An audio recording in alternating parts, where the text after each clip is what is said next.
Welcome class 8 जागृति online classes में आपका स्वागत है। आज हम बात करेंगे चैप्टर नंबर 8 की एक्सरसाइज 8.3 की। अब एक्सरसाइज 8.3 में हमने लास्ट क्लास में क्वेश्चन नंबर फर्स्ट कंप्लीट किया था। आगे हम बात करेंगे क्वेश्चन नंबर सेकंड की। क्वेश्चन नंबर सेकंड नहीं है, थर्ड की बात करते हैं। फेबिना ने 12,500 रुपये 3 वर्ष के लिए 12% वार्षिक दर से साधारण ब्याज पर उधार लिए और राधा ने उतनी ही राशि उतने ही समय के लिए 10% वार्षिक दर से चक्रवर्ती ब्याज पर उधार ली, जबकि ब्याज वार्षिक रूप से संयोजन होना है। किसे अधिक ब्याज भुगतान करना पड़ता है और कितना अधिक भुगतान करना पड़ता है। तो क्या बोला है, फेबिना और राधा ने सेम टाइम के लिए क्या लिया था, कुछ रुपए उधार लिए थे और उन रुपयों की राशि थी 12,500 रुपये। 3 वर्ष के लिए उधार लिए थे और फेबिना ने जो रेट दी, जो इंटरेस्ट की रेट दी वो है 12% और राधा ने जो इंटरेस्ट रेट दी वो है 10%। अब बात करता है, राधा जो रुपए उधार लेती है वो कंपाउंड इंटरेस्ट पे उसका क्या करती है, वापस चुकाती है, और फेबिना क्या करती है, सिंपल इंटरेस्ट पे उन रुपयों को 3 साल बाद वापस चुकाती है। तो अब पूछा है कि किसको अधिक इंटरेस्ट देना पड़ा, किसको ज्यादा इंटरेस्ट देना पड़ा और कितना। तो बात करते हैं क्वेश्चन की कि क्वेश्चन में करना क्या है।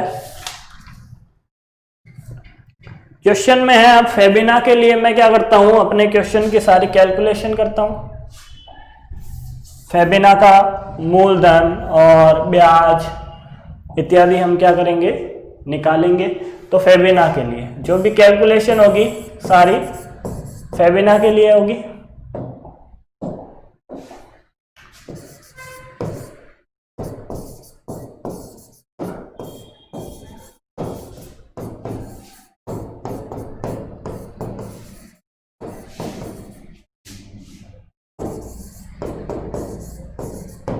अब फेबिना के लिए प्रिंसिपल क्या है,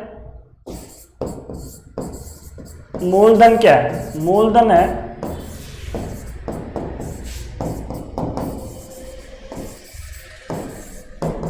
12,500 रुपये। टाइम क्या है, समय कितना है, समय है 3 इयर्स। और बात करें रेट की, तो फेबिना किस रेट पे पैसे उधार लेती है, फेबिना 12% पे क्या लेती है, उधार लेती है। तो दर क्या हो गई, रेट क्या हो गई, रेट हो गई R = 12%। अब बात करें तो फेबिना क्या करती है, सरल ब्याज पे, सिंपल इंटरेस्ट पे क्या करती है, पैसे उधार लेती है। तो सिंपल इंटरेस्ट के लिए फॉर्मूला क्या हो जाएगा, ब्याज बराबर मूलधन गुणा दर गुणा समय बटा 100।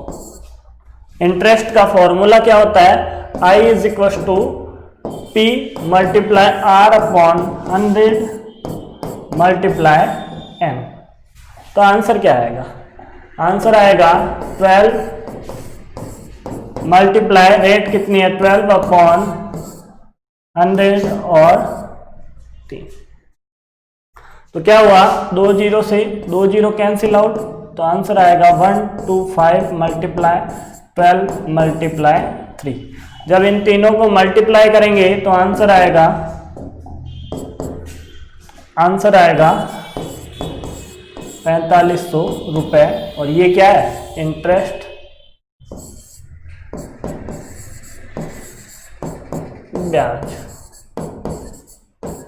ये क्या है, फेबिना का क्या है, ब्याज है।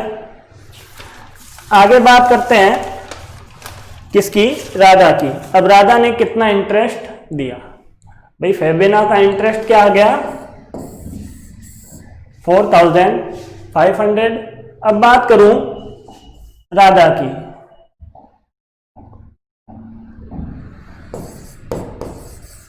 राधा के लिए। अब जो भी कैलकुलेशन करेंगे राधा के लिए करेंगे तो फॉर राधा, राधा के लिए मूलधन क्या था, मूलधन, राधा का मूलधन प्रिंसिपल क्या था 12,500 रुपए। राधा ने भी क्या लिए थे 12,500 रुपए उधार लिए थे। टाइम क्या था राधा का, समय क्या था n बराबर 3 इयर्स। और रेट क्या थी, राधा की जो रेट थी, दर थी, वो क्या थी 10%। क्या थी 10% पर एनम। अब राधा ने जो पैसे उधार लिए वो चक्रवर्ती ब्याज पे उधार लिए, कंपाउंड इंटरेस्ट पे क्या लिए, उधार लिए। तो राधा के लिए क्या लिखूंगा, ए बराबर मिश्र धन बराबर, मिश्र धन बराबर क्या हो जाएगा P1 plus R upon 100n। अब मैं बोलता हूं राधा ने क्या किया, जो ब्याज का संयोजन किया वो क्या किया, वार्षिक रूप पर किया। क्या हुआ, जो इंटरेस्ट कंपाउंडेड है वो क्या है, ईयरली है। क्या बोला है, जो इंटरेस्ट कंपाउंडेड है वो क्या है, ईयरली है। इसलिए हमने क्या लगाया, ये फॉर्मूला अप्लाई किया जहां पे क्या है R एनुअली क्या है उसकी रेट है और n क्या है ईयर्स का नंबर है। तो यहाँ पे फॉर्मूले में जब वैल्यू पुट करता हूं तो क्या होता है 1 प्लस R की वैल्यू 10 अपॉन 100 और पावर 3। आंसर क्या आएगा इसका 0 0, 0 से 0 कैंसिल आउट और 10 का जब एलसीएम लेते हैं तो 10 प्लस 1 अपॉन 10 की पावर 3, 12 500 11 अपॉन पावर 3। अब क्या कर देता हूं, इन पावर को क्या कर देता हूं, खोल के लिखता हूं। तो 11 बटा और 11 बटा 10 और 11 बटा 10। एक जीरो से एक जीरो कैंसिल और दूसरे जीरो से दूसरा जीरो कैंसिल। तो आंसर क्या आएगा 125 गुणा 11 गुणा 11 गुणा 11 बटा 10। जब इन चारों को गुणा करूंगा तो आंसर आएगा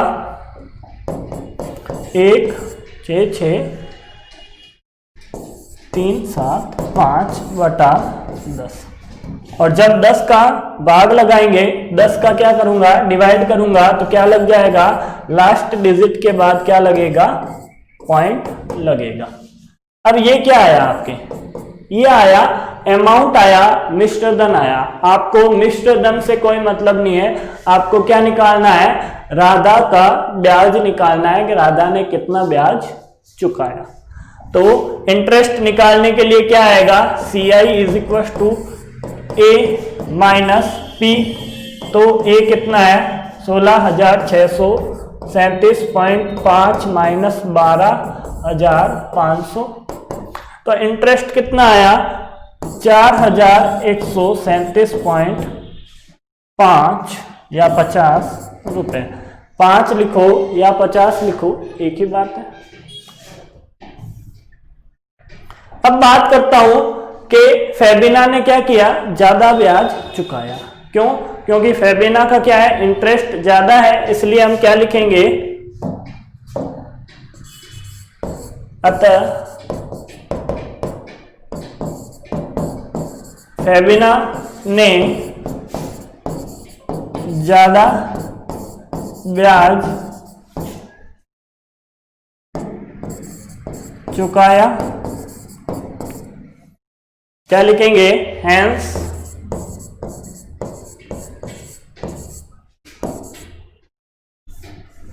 क्या लिखेंगे, फेबिना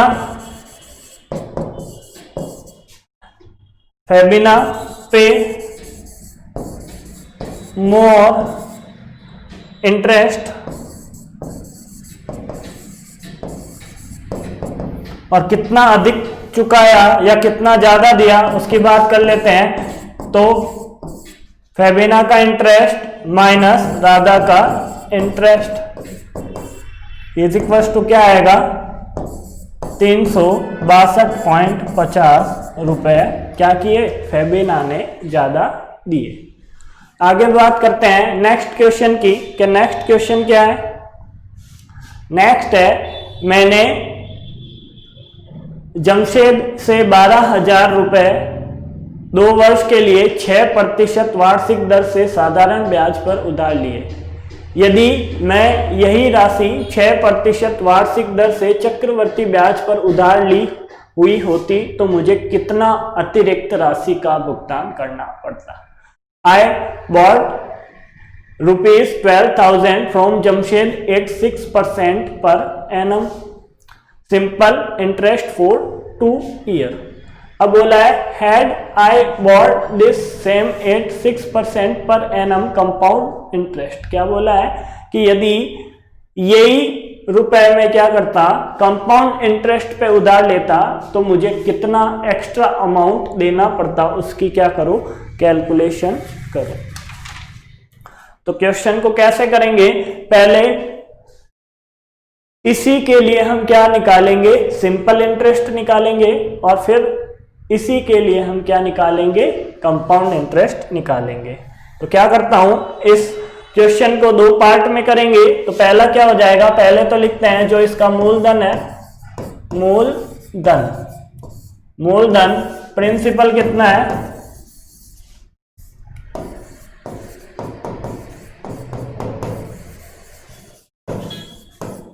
कितना है 12,000 रुपए, ठीक है।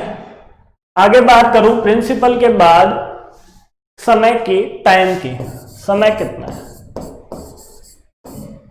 समय कितना है, समय है 2 n is equal to 2 years. n क्या है आपका 2 साल है। n के बाद बात कर लेते हैं दर की, रेट की। रेट क्या है, r इज इक्वल टू क्या है आपके 6% पर एनम। आप पर एनम लिखो चाहे नहीं लिखो एक ही बात है। अब बात करते हैं कि सबसे पहले क्या करना है, सबसे पहले हम क्या निकालेंगे, साधारण ब्याज निकालेंगे। साधारण ब्याज निकालने के लिए साधारण ब्याज का सूत्र लगाओ। तो पहले हम बात करते हैं साधारण ब्याज की। तो साधारण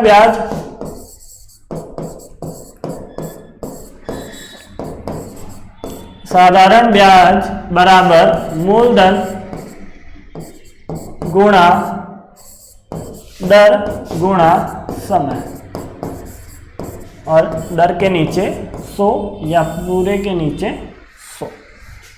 सिंपल इंटरेस्ट की बात कर लूं तो P multi R multi N upon 100।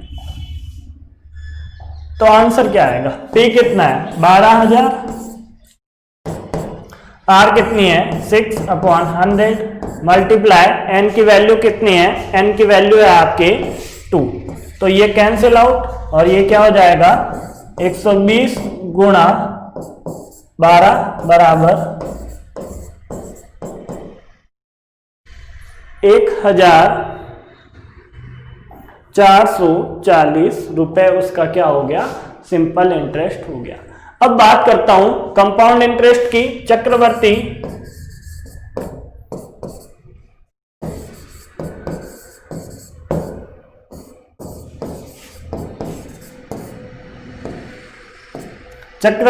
ब्याज के लिए फॉर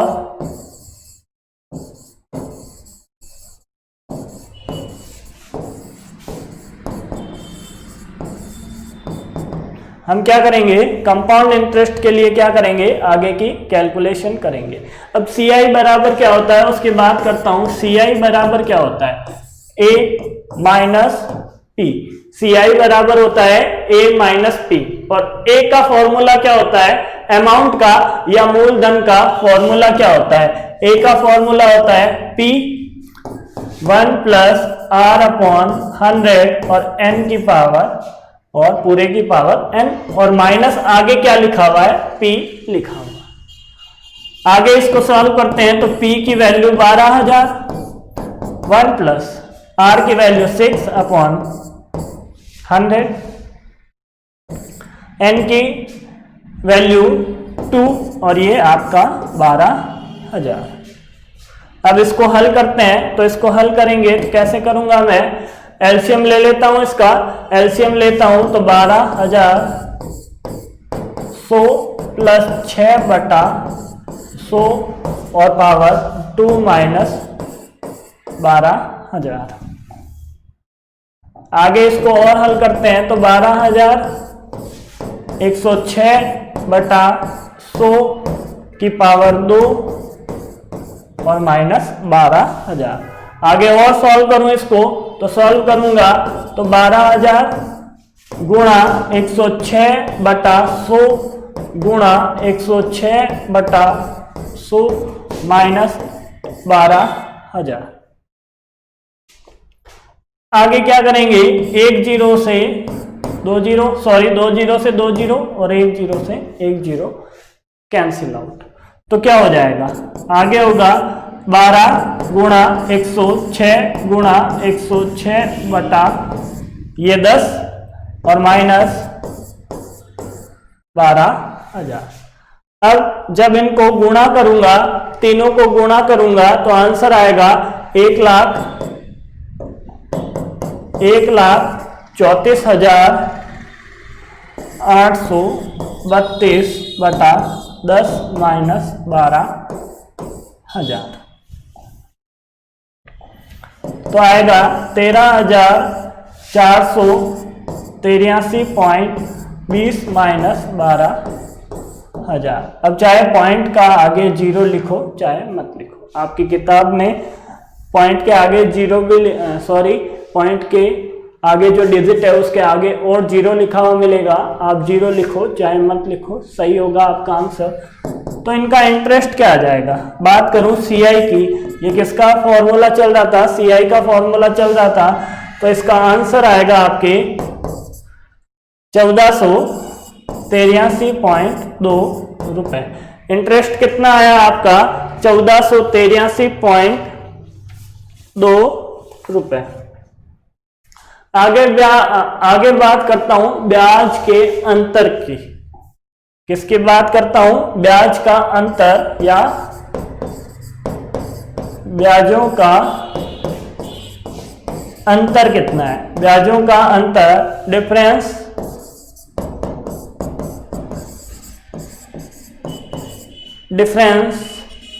इन बोथ इंटरेस्ट। अब इनका डिफरेंस क्या है, CI minus SI, CI minus SI। तो CI कितना है अपना, CI है 1483.20 माइनस SI है 1440। तो इन दोनों का अंतर कितना है, इन दोनों का अंतर है 43.20 रुपए।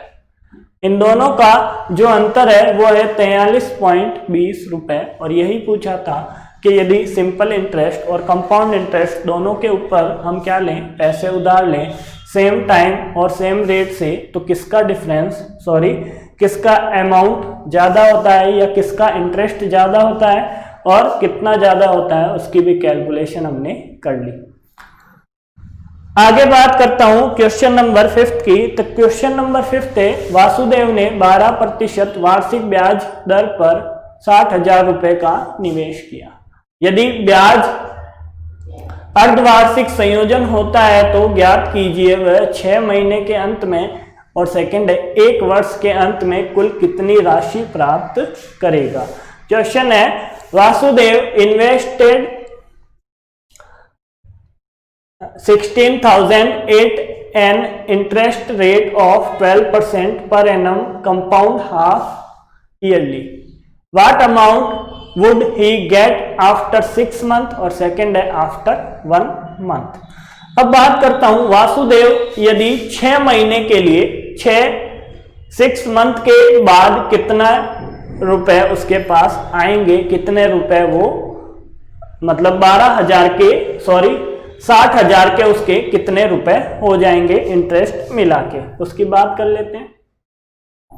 तो दोनों क्वेश्चन के लिए मूलधन और वार्षिक दर और समय क्या होगा, नहीं, दर और मूलधन क्या होगा, फिक्स होगा। तो क्या लिखते हैं, पहले क्वेश्चन के लिए ही बात कर लेता हूं। पहले क्वेश्चन का मूलधन कितना है, मूलधन है इसका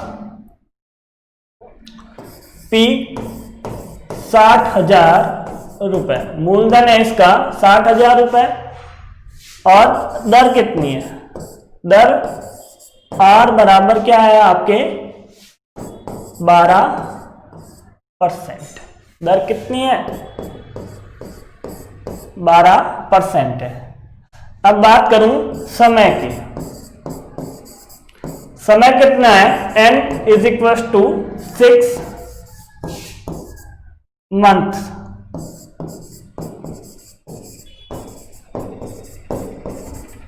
समय कितना है 6 महीने ही है उसके पास। अब बात कर लेते हैं जो आपके इंटरेस्ट है वो कैसे कंपाउंडेड हो रहा है, वो हो रहा है आपके हाफ ईयरली कंपाउंडेड हो रहा है, बिकॉज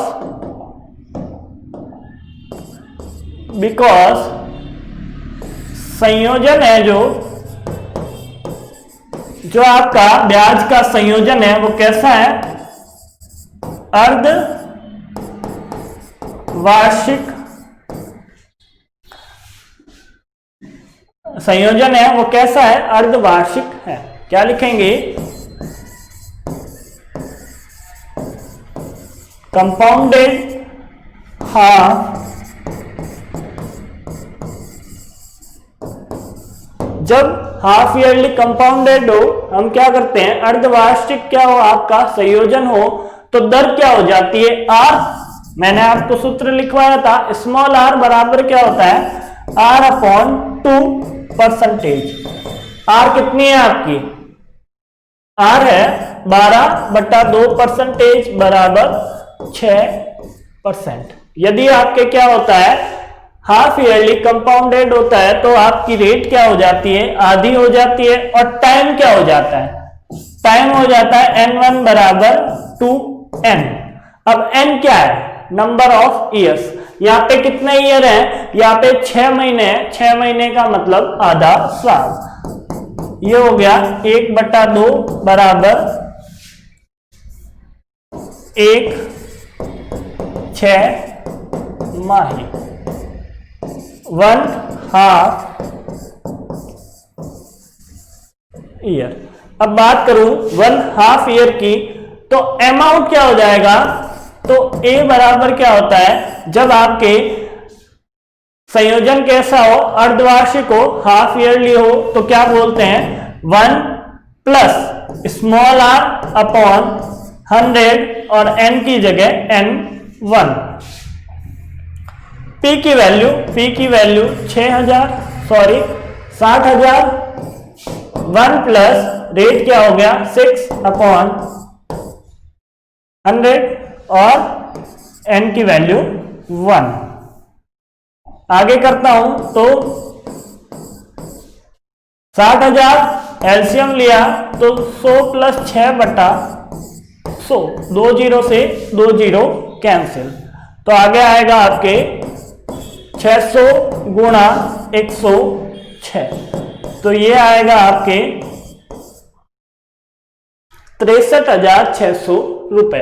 अमाउंट क्या आ गया आपका 63,600 रुपए, आपका क्या आ गया अमाउंट आ गया। ये क्या था, फर्स्ट क्वेश्चन का आंसर था कि वो यदि 60,000 क्या करे, इन्वेस्ट करे, कौन, वासुदेव 60,000 क्या करता है, इन्वेस्ट करता है, तो उसे 6 महीने के बाद कितने रुपए मिलेंगे, 63,600 रुपए वापस मिलेंगे। अब बात कर लेते हैं 1 साल बाद की, आफ्टर 1 ईयर, 6 साल बाद की बात करता हूं। सेकंड क्या है आपका, सेकंड के लिए जो मूलधन है वो कितना है, वही 60,000, P इज इक्वल टू 60,000, समय कितना है एन की वैल्यू कितनी है 1 ईयर, रेट कितनी है, रेट है आपके 12%। अब जो आपके इंटरेस्ट है वो कैसे कंपाउंड हो रहा है, वो आपके कंपाउंड हो रहा है हाफ ईयरली, क्योंकि संयोजन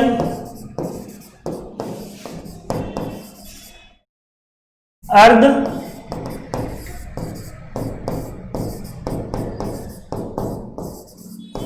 वार्षिक है, बिकॉज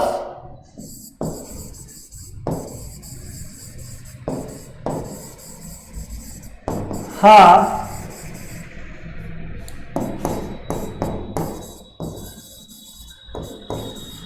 जब हाफ ईयरली होता है तो क्या होता है, स्मॉल आर बराबर capital R by 2 is equal to 12/2% is equal to 6%, और n1 क्या होता है 2n is equal to 2 multiply 1 is equal to 2 half years, क्या होगा 2 half years.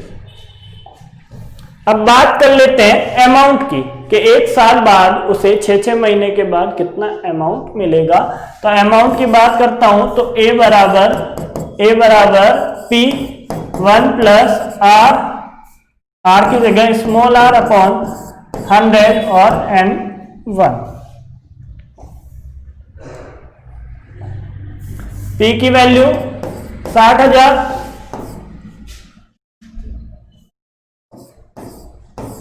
One plus are की वैल्यू 6/100 और एन की वैल्यू 2। तो आंसर क्या आएगा, आगे इसको सॉल्व करूंगा तो 60,000 100 प्लस 6/100 और पावर 2। आगे सॉल्व किया तो 60,000 106/100 की पावर 2। आगे हल करेंगे तो 60,000 गुणा 106/100 गुणा 106/100, 2 जीरो से ये 2 जीरो और आगे के भी 2 जीरो कैंसिल हो गए, तो आंसर आएगा 6 multiply 106 multiply 106 is equal to answer कितना आएगा, आंसर आएगा 67,416 रुपीज। अब 6 महीने के बाद तो उसे कितने रुपए मिलेंगे, 63,400 थे, 63,000 कितने मिलेंगे 600 रुपए, और एक साल बाद उसे कितने रुपए मिलेंगे 67,416 रुपए उसे क्या मिलेंगे, इंटरेस्ट के बाद मिलेंगे। आगे बात करते हैं नेक्स्ट क्वेश्चन की, क्या नेक्स्ट क्वेश्चन क्या है, नेक्स्ट है आपके क्वेश्चन नंबर 6। क्वेश्चन नंबर 6 है, आरिफ ने एक बैंक से 80,000 का कर्ज लिया, यदि ब्याज की दर 10% वार्षिक है तो एक सही 1/2 वर्ष पश्चात उसके द्वारा भुगतान की जाने वाली राशि में अंतर ज्ञात करो। यदि ब्याज वार्षिक संयोजन होता है और यदि अर्धवार्षिक संयोजन होता है। क्या बोला है, Arif took a loan of 18,000 from a bank, if the rate of interest is 10% per annum, find the difference in amount he would be paying after 1.5 year if the interest is compounded annually and compounded half yearly। तो पहले के लिए हम क्या करेंगे, annually वाले फॉर्मूले से करेंगे, और दूसरे के लिए क्या करेंगे, हाफ ईयरली वाले फॉर्मूले से करेंगे। अब बात करता हूं आपके एनुअली की, वार्षिक की। वार्षिक का संयोजन करने के लिए पहले आप एक साल का क्या निकालोगे, अमाउंट निकालोगे, उसके बाद जो हाफ ईयर का इंटरेस्ट है वो इसमें क्या कर दोगे, ऐड कर दोगे। ऐसे सवाल हमने किए हैं पहले, फर्स्ट क्वेश्चन के कुछ पॉइंट में ऐसे क्वेश्चन थे जिसमें क्या होता है, मान लो आपके ईयर क्या हो 1.5, 2.5, 1 सही 1/2, 2 सही 1/2 हो या फिर 3 सही 1/2 हो, तो आपको क्या करना है, पहले 1 साल या 2 साल या 3 साल के लिए क्या निकालना है, मिश्र धन अमाउंट निकालना है। उसके बाद अगले हाफ ईयर के लिए आपको क्या निकालना है, इंटरेस्ट निकालना है और दोनों को आपस में ऐड करके टोटल अमाउंट फाइंड करना है। तो बात करते हैं इसकी। प्रिंसिपल क्या है आपका, P क्या है 80,000, R क्या है, R है, फर्स्ट की बात करते हैं, फर्स्ट के लिए लिखता हूं R है आपका 10% और जो N है वो कितना है 1.5 ईयर। अब बात करता हूं इसी के लिए, पहले 1 वर्ष के लिए मिश्र धन की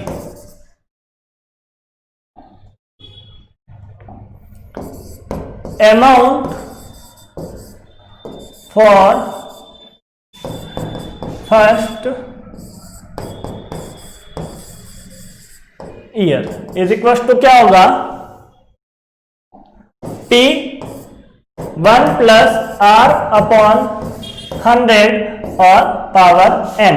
अब n क्या है, पहले 1 साल के लिए बात करता हूं, फर्स्ट ईयर के लिए बात करता हूं, तो n की वैल्यू हो जाएगी आपके 1, तो P की वैल्यू 80,000 सॉरी, 1 + R की वैल्यू 100 और सॉरी R की वैल्यू 10 और नीचे क्या आ गया 100 और n की वैल्यू 1। इसको सॉल्व करेंगे तो 80,000, 0 से 0 कैंसिल आउट और ये हो गया एलसीएम लेके 10 + 1/10 की पावर 1। इसको सॉल्व करता हूं तो आंसर आता है 18,000 मल्टीप्लाई 11/10, 0 से 0 कैंसिल आउट और मल्टीप्लाई होके 88,123, 88,000 रुपीज क्या हो जाएंगे, 1 साल बाद उसके हो जाएंगे वापस बैंक को देने वाले। अब बात करता हूं अगले हाफ ईयर की, अगले आधे वर्ष के लिए ब्याज। पहले हमने क्या निकाला था, 1 साल के लिए अमाउंट निकाला था, अब निकालेंगे आधे साल के लिए ब्याज। क्या निकालेंगे, इंटरेस्ट निकालेंगे, interest for next half year. अब ये कब होगा, नेक्स्ट हाफ ईयर के लिए आप इंटरेस्ट किसके ऊपर निकालोगे, जब P = क्या हो 88,000 रुपीज, क्या हो P = क्या हो 88,000 रुपीज, व्हेन P = 88,000 रुपीज। तो क्या हो जाएगा, इसके लिए सॉल्यूशन क्या होगा, interest = P × R × n/100। n की वैल्यू कितनी है, हाफ ईयर, हाफ ईयर के लिए कैलकुलेट कर रहे हैं तो n की वैल्यू होगी हाफ, रेट वही और P की वैल्यू 88,000, तो P हो गया 88,000, रेट कितनी है इसके ऊपर 10% और n की वैल्यू 1.5, 0 से 0 और ये 1 0 इधर का कैंसिल, तो क्या हो गया 88,002। आंसर आएगा जो अगले आधे साल के लिए, अगले नेक्स्ट हाफ ईयर के लिए इंटरेस्ट होगा वो कितना काउंट होगा, 4,400। तो ये क्या हो जाएगा, ये जो इंटरेस्ट है वो किस में ऐड हो जाएगा, आपके जो 1 साल के लिए अमाउंट आया था उसमें ये इंटरेस्ट हम क्या कर देंगे, ऐड कर देंगे। तो क्या लिखेंगे, कुल मिश्र धन,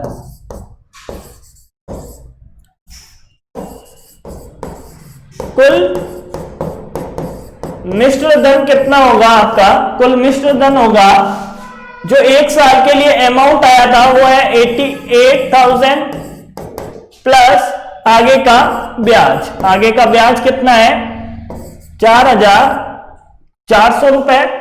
टोटल अमाउंट कितना होगा, इन दोनों को ऐड कर दूं तो 00429 रुपीस क्या होगा फाइनल आंसर। आगे बात करते हैं नेक्स्ट की। नेक्स्ट क्या है आपके सेकंड। अभी तो क्या किया है, फर्स्ट पॉइंट कंप्लीट किया है। अब बात करूं सेकंड पॉइंट की, तो ये तो क्या था, फर्स्ट पॉइंट था। अब बात कर लेते हैं सेकंड पॉइंट की। सेकंड पॉइंट है आपका जो इंटरेस्ट है वो कैसे कंपाउंड हो रहा है, हाफ ईयरली कंपाउंड हो रहा है। तो हाफ ईयर के लिए बात करता हूं, नेक्स्ट की बात करता हूं सेकंड की। इसी का पार्ट है सेकंड, उसके लिए मूलधन है, मूलधन है आपके 80,000 रुपए। रेट क्या है आपकी, rate R is equal to क्या है 10% और टाइम क्या है, time N is equal to 1.5 year. ये वैल्यू तो सेम रहेगी। अब आगे क्या होगा, हमने क्या किया है, जो इंटरेस्ट जो ब्याज का संयोजन किया है वो हाफ ईयरली किया है, अर्धवार्षिक किया है। तो अर्धवार्षिक संयोजन के लिए फॉर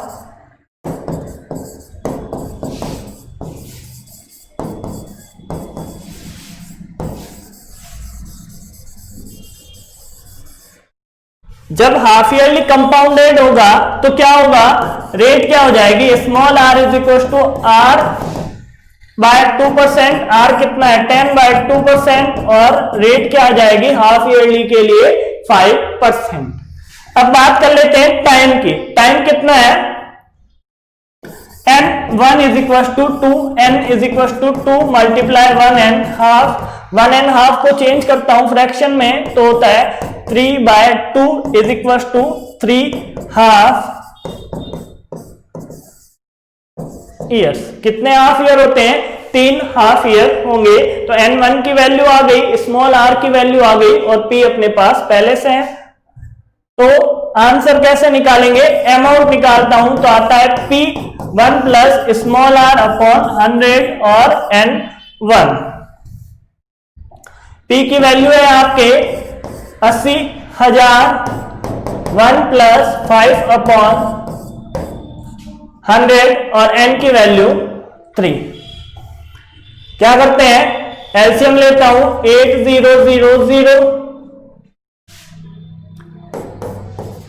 25 से 100 कितने टाइम्स कटेगा 20 टाइम्स, तो 1 प्लस 1 अपॉन 20 की पावर 3।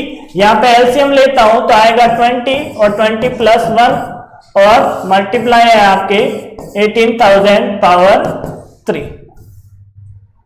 इसको सॉल्व करते हैं तो 18,000 21 अपॉन 20 की पावर 3 और इसको सॉल्व करूंगा तो 80,000 21 अपॉन 20 21 अपॉन 20 और 21 अपॉन 20। 1 2 3 0 से 3 0 कैंसिल आउट तो आया 80 मल्टीप्लाई 21 21 21 अपॉन 2 2 और 2। इन तीनों 2 से ये 10 टाइम्स, जब इनको मल्टीप्लाई करूंगा तो आंसर आएगा आपके 92,610 रुपए। जो अमाउंट आएगा आपका वो कितना आएगा 92,600 रुपए आएगा। अब बात करते हैं, ये तो हो गया फर्स्ट का आंसर और सेकंड का आंसर। अब बात करते हैं क्वेश्चन में एक और बात पूछिए कि दोनों का डिफरेंस क्या होगा, मूलधनों का। मूलधनों का अमाउंट का डिफरेंस निकालेंगे तो मिश्र धनों में अंतर क्या निकालूंगा, मिश्र दोनों में अंतर कितना है? अंतर है जो आपके हाफ ईयरली कंपाउंडेड है 92,610 माइनस जो ईयरली कंपाउंडेड है 92,400। क्या होगा इसका डिफरेंस?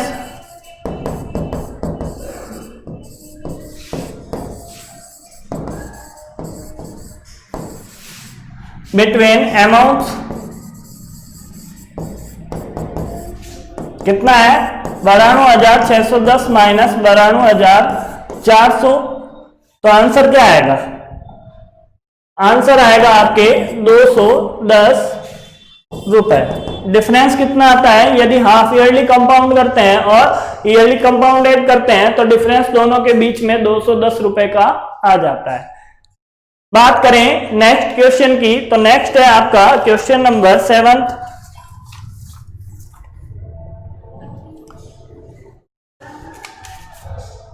क्वेश्चन नंबर 7 हम नेक्स्ट वीडियो में ट्राई करेंगे। आज के लिए बस इतना ही। Thank you.